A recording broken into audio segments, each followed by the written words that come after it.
નમસ્કાર વિદ્યાર્થી મિત્રો તમે અત્યારે સ્ક્રીન પર જોઈ શકો છો ડૉક્ટર બાબા સાહેબ આંબેડકર ઓપન યુનિવર્સિટીના પોર્ટલ પર મિત્રો એક નવી અપડેટ આવી છે. ઓકે, અપડેટ શું છે તમે સ્ક્રીન પર જોઈ શકો છો. BAOU ઇમ્પોર્ટન્ટ પોર્ટલ અપડેટ, વિદ્યાર્થીઓ અને પરીક્ષા કેન્દ્રો માટેની સૂચના. ઓકે, જુલાઈ સત્રની ચાલી રહેલ સંક્રાંત પરીક્ષાનું રીશેડ્યુલ. ઓકે, જો મિત્રો તમને બધાને ખ્યાલ છે કે અત્યારે ઘણા બધા વરસાદ બહુ બધી જગ્યાએ હતું, બરાબર ને. ઘણી બધી જગ્યાએ વરસાદ આવતો હતો, એના લીધે અમુક જગ્યાએ okay university time to time જેમ જેમ વરસાદ વધારે થતો હતો ઓકે એટલે જે ગવર્મેન્ટના રૂલ્સ છે, ગવર્મેન્ટના જે આદેશ છે એને ફોલો કરીને યુનિવર્સિટી શું કરતી હતી કે એ દિવસની પરીક્ષા મોકૂફ રાખીને એને રીશેડ્યુલ કરતા હતા. ઓકે, તો મિત્રો એની જ અપડેટ પોર્ટલ પર મિત્રો અત્યારે આવેલી છે. ઓકે, શું અપડેટ છે એક્ઝેક્ટલી એ ડાયરેક્ટલી આપણે જઈશું ડૉક્ટર બાબા સાહેબ આંબેડકર ઓપન યુનિવર્સિટીના પોર્ટલ પર, ત્યાંથી બધી વસ્તુને સમજી લઈશું. એટલે એક્ઝેક્ટલી શું અપડેટ છે એ ત્યાંથી તમને આપણને ખ્યાલ આવી જશે. ઓકે, તો જો તમે ચેનલમાં મિત્રો નવા હશો તો ખાસ ચેનલને સબસ્ક્રાઈબ કરીને રાખી લેજો અને બાજુમાં આપેલ બે લોકોને પ્રેસ કરી દેજો, કારણ કે કોઈ પણ અપડેટ આપણે એનો વિડીયો અપલોડ કરીએ તો એની નોટિફિકેશન સૌથી પહેલાં તમારી પાસે પહોંચી જાય. ઓકે, તો ચાલો ડાયરેક્ટલી જઈએ ડૉક્ટર બાબા સાહેબ આંબેડકર ઓપન યુનિવર્સિટીના પોર્ટલ પર, ત્યાંથી બધી વસ્તુને સમજી લઈએ. ચાલો. જો મિત્રો તમે અત્યારે સ્ક્રીન પર જોઈ શકો છો, આપણે આવી ગયા છીએ ગૂગલ ક્રોમ બ્રાઉઝરમાં. આમાં આપણે સર્ચ કરવાનું રહેશે BAOU. ઓકે, જેમ આપણે BAOU સર્ચ કરીશું એટલે યુનિવર્સિટીની મેઇન લિંક આવી જશે. એ લિંક ઉપર આપણે ક્લિક કરી દેવાનું રહેશે.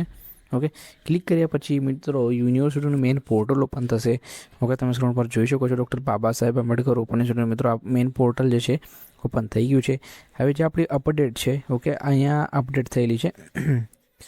લખ્યું છે વિદ્યાર્થીઓ અને પરીક્ષા કેન્દ્રો માટેની સૂચના, જુલાઈ સત્રની ચાલી રહેલ સંક્રાંત પરીક્ષાનો રીશેડ્યુલ. ઓકે, આ લિંક છે મિત્રો, આના પર આપણે ક્લિક કરી દેવાનું રહેશે. ઓકે, ક્લિક કર્યા પછી આપણે નીચે સ્ક્રોલ કરીને કરવાનું રહેશે મિત્રો. ઓકે, લખેલું છે વિદ્યાર્થીઓ અને પરીક્ષા કેન્દ્રો માટેની સૂચના, જુલાઈ સત્રની ચાલી રહેલ સંક્રાંત પરીક્ષાનો રીશેડ્યુલ.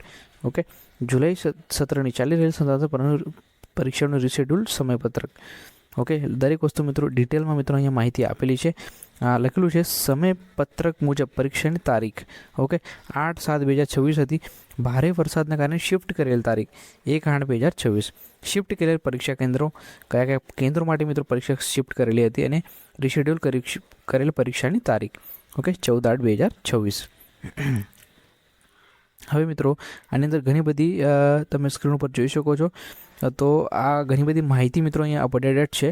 ઓકે, તો જરૂરથી મિત્રો આ વસ્તુને એક વખત રેફર કરી લેજો. જે લોકો અત્યારે એક્ઝામ આપતા હોય, અતિશય ભારે વરસાદને કારણે તમારી એક્ઝામ કેન્સલ થઈ હોય, રીશેડ્યુલ થઈ હોય, તો બધી જ વસ્તુ મિત્રો અહીંયા તમને મળી જશે.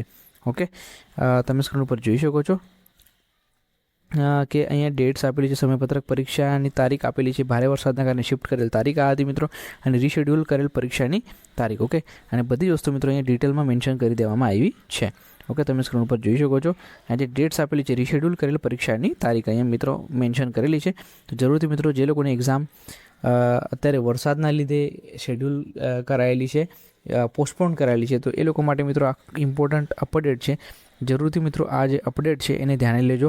ઓકે, તમે સ્ક્રીન પર જોઈ શકો છો કે શિફ્ટ કરેલ પરીક્ષા કેન્દ્રો, તમને ખ્યાલ હશે કે સુરતના પહેલાં તો સુરતમાં સૌથી વધારે વરસાદ આવતો હતો, એટલે સુરતના અમુક કેન્દ્ર ઉપર અહીંયા પરીક્ષા જે છે શિફ્ટ કરેલી.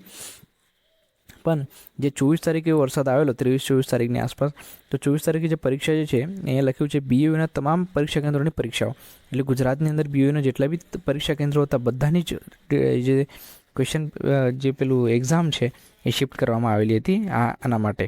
ઓકે, જો મિત્રો આને બી અહીંયા માહિતી આપી દીધી છે કે અત્યારે જે બી એક્ઝામ્સ છે ઓકે એ રીશેડ્યુલ અમુક કરવામાં આવ્યું છે, એની ડેટ્સ બી મિત્રો અહીંયા આપી દીધી છે. તો એ ડેટ્સ પ્રમાણે મિત્રો તમારી પરીક્ષા થશે, એની જે વસ્તુઓ છે એ ધ્યાને લેવી. ઓકે, તો તમારા જેટલા ફ્રેન્ડ્સ છે બધાની સાથે મિત્રો આ માહિતીને શેર કરજો, એટલે બધાને આ વસ્તુનો આઈડિયા આવી જાય. ઓકે, ચાલો, થેન્ક યુ.